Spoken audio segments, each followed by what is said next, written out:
Our special guest for this week's Bottom Line is Brian Feldt, business reporter at the Post-Dispatch. Brian, we just passed the 10-year anniversary of the Anheuser-Busch InBev deal, one of the most controversial and consequential takeovers in St. Louis history.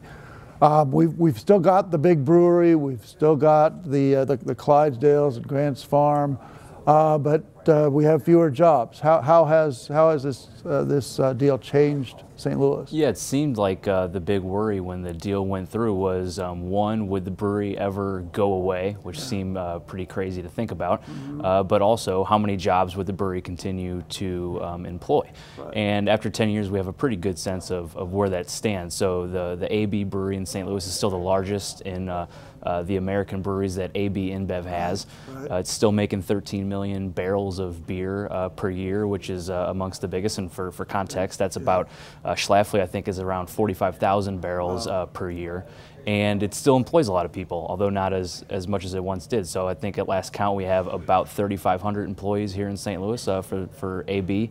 And that's down from about 5,200, 5,500 when the deal took place, and a little bit more than 6,000 maybe at the turn of the century. So we certainly lost a number of jobs, but at the same token, not all of them have gone away. But some of those jobs that went away were high profile, high level jobs that went to New York when they opened the sort of the marketing office there. No, exactly. A lot of the marketing team was shipped off to New York to take advantage of better talent, so to speak, and then also be closer to the marketing agencies there. And a lot of the bigger decision makers have been moved out to various locations, whether it's New York or Chicago or a number of other outposts. I think right now AB has 4 of its 16 management committee members based here in St. Louis. So about a quarter of the important decision makers. Yeah.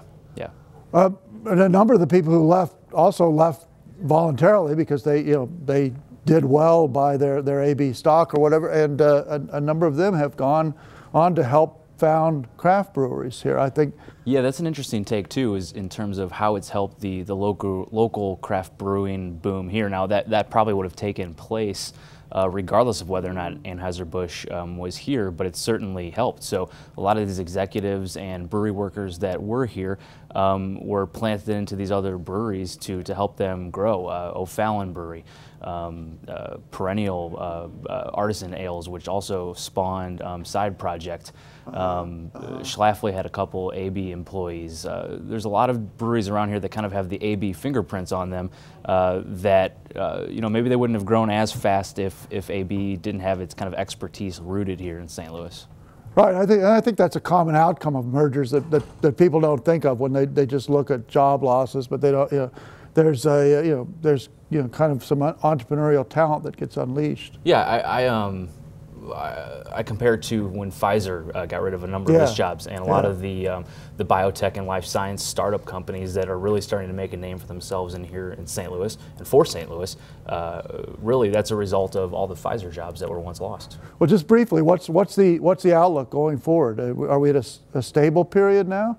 For Anheuser-Busch? For AB? Well, they're certainly losing market share, as you know, in America, but they're doing pretty well on a global basis. But in terms of where they stand in North America, I think their market shares dipped to close to 40%, which is pretty stark contrast to where they were 10, 15 years ago when they controlled 50%, a crazy amount of the market.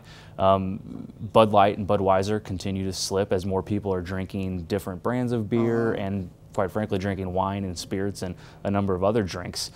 So I think what we'll see from Anheuser-Busch is a lot more of the quote-unquote innovative products like Bud Light Orange, these Budweiser Repeal Reserve, that type of thing, and they'll continue to roll those out to try to support what they do with Bud Light and Budweiser. And of course, they're hanging their hat on Michelob Ultra, which is a fantastic seller here in America. It is doing well, and so St. Louis is still pretty important to their success. Yeah, not as central as it used to be. It's still the North American headquarters. That's pretty much a label-only type title.